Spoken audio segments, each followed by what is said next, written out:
salaan kadib saaka halka waxaanu isugu nimi howlgal xalay muxuu ahayd ciidamada qalabka sida dhammaantood ay ka qayb galeen oo ah qarax la dhigay soonaha baxayo halkaas oo ah meesha ugu populationka badan subaxdii oo ay la rabay saaka inay muxuu ahayd ku qarxiyaan iyadoo checkpoint loo ah qaraxaas muxuu ahayd xalay waa lagu guuleystay wuxuu ka kooban yahay borderkii ugu qaalisanaa ee abid wax lagu qarxiyo waxa weeye waana nooca waxaa kaloo ku jiray telephone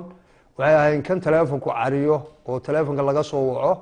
oo meel fog telefonku muxuu ahayd uu ka soo wici karo telefonka ku jiray qaraxa biro yar yar oo muxuu ahayd googo-an waa qarax noociisu uu yahay noocyadii ugu xumaa saaka muxuu ahayd haddaan ilaahay muxuu ahayd xalay howlgalka iyo foojignaanta ciidamada aan muxuu ahayd aysan jirin saaka wax kale ay muxuu ahayd meesha ka dhici lahaayeen ilaah baa nagu guuleeyey eebaa leh muxuu ahayd awoodda lagu qabtay iyo muxuu ahayd sida loo qabtay iyo sida aan dhibi u dhicin oo loo furfuraba ilaahay unbaa muxuu ahayd nagu hagaayey isagaanu mahad u celinaynaa mahadda labaad waxaanu u celinaynaa ciidamadii muxuu ahayd ama sirdoon ha ahaadeen ama muxuu ahayd ciidan muqdaba ha ahaadeene xalay hawshaa ka qayb galay iyo dadweynaha kale nagala shaqeeyey intaba waanu u mahad celinaynaa dadweynaha waxaanu jecel lahay waxaa mamnuuc ah oo maanta laga bilaabo mamnuuc ah bacaha waaweyn ee wax lagu qaado waayo qofkii bac buu sitaa wixiiba oo dhan baa ugu jira meel buu dhigaya uu kaga tegayaa dabadeedna waxay noqonayaan badankood qarax oo dhagarqabayaashu ay muxuu ahayd ay dadka rabaan inay ku dhibaateeyaan waxa weeye ciidamada istriidyada jooga wadooyinka jooga ama habeen haato ama maalin qof kasta oo bac madow sita waxa weye waa la joojinaya waa la baaraya dadku waxa weeye ha ka digtoonaadeen baaha qof walbana wuxuu mas-uul ka yahay aagiisa inuu amniga ka sugo amnigu waa mas-uuliyad guud weye waa mas-uuliyad wadareed guddoomiyaha gobolka degmada ciidamada keligood ma laha amniga dhammaanteen waxa weye amniga inaynu ka wada shaqayno sidaynu hadda taaba uga wada shaqaynay runtii si muxuu ahayday muwaadinnimo ah si muuqata ayay ciidanku hawshooda u guteen waxaan u mahad celinayaa taliska qeybta ciidamada b s f oo runtii xalay muxuu ahayday arrintaa inta ugu badan qabtay ciidamada muxuu ahay b m b f ta oo muxuu ahayday iyana goobjoog ahaayoo hawshaa wax ka qabtay dhammaanteed waa u mahad celinaya saraakiishii iyo ciddii muxuu ahayday hal abuurka lahaydna dhammaan waxa weeye sidaan madaxweyne ku-xigeenka iyo madaxweynaha u sheegay dhammaantood waa dallacsiinaynaa qof kasta oo dalka muxuu ahayday waajibkii lagu lahaa guta waxaa khasaba inaanu ku gulnayno oo gulno lagu siiyo waxay noqon kartaa gulno dhaqaale iyo mid darajo intaba waa isugu daraynaa haddii ilahay idmo waadna arki doontaan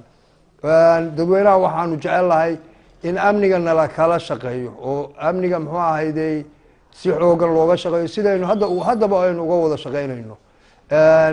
xalayto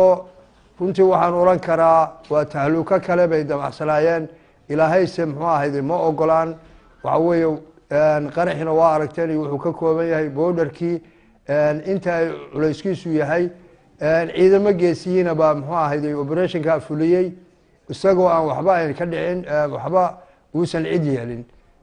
saxaafaddana waa nagaa usoo bandhignay waxaan rabnaa habeen iyo maalin waxaa laga shaqaynayaa amnigii in amnigiina nala kala shaqeeyo walow aanu dadka aada iyo aada ugu mahad celinayno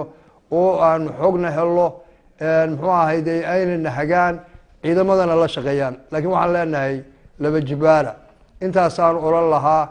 waxa weeye qof kasta oo muwaadina oo boose gudaheeda jooga iyo meel kaleba inuu amniga muxuu ahayday gacan ka geysto sidaasaynu ku baraari karaa sidaasaynu ku ganacsan karaa sidaasaynu muxuu ahayday caruuru iskuulku aadi karaan sidaasaa muxuu ahayday noloshu kusoo noqon kartaa 4 wiil iyo 3 wiil oo sharwadayaal ah waynu ka badannahay waynuna qaban karaa intaasaan allah asalaamu calaykum waraxmatullaahi wabarakaatu أعوذ بالله من الشيطان الرجيم بسم الله الرحمن الرحيم قدوميها gobolka قدوميها ku-xigeenka taliyaha ciidamada taraafikada قدوميها maxkamadda shanta gobol saraakiisha ka socda qaybta booliska gobolka bari bahda saxaafadda idin ahaantiinba assalaamu calaykum waraxmatullaahi tacaala wabarakaatu maanta waxaan rabnaa inaan halkan kusoo bandhigno howlgalladii geesinimada lahaa ee ciidamada booliska ee gobolka bari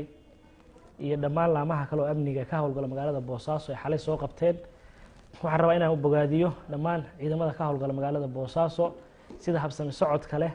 wanaagga leh, xilkasnimada leh, mas'uuliyadda leh ee u gudanayaan waajibaadkoodii dawliga ahaa. aad iyo aad baan u bogaadinayaa. run ahaantii waxa weeye sidoo kale cadowgii qorshayaashii markii falalkii dilka ahaa ee muddooyinkii ugu dambeeyay magaalada Boosaaso ka fulinayeen markii waxa weeye ka hortag la sameeyey, baaritaan xoog la sameeyey, kadib waxay u wareegeen qorshayaal kale iyo dadka si kale u dhibaateeyaan. tiina waxa weeye ciidamada booliisku xalay waxay ku guuleysteen inay soo qabtaan waxaana u jeedaan hortiina yaala. hadda dhibaatada geysanayaan iyo waxay geysanayaan kulligan waa wada ognahay. marka aad iyo aad baan aniga kalmadeydu waxay ahayd bogaadin ciidamada ka howlgala magaalada inaan bogaadiyo.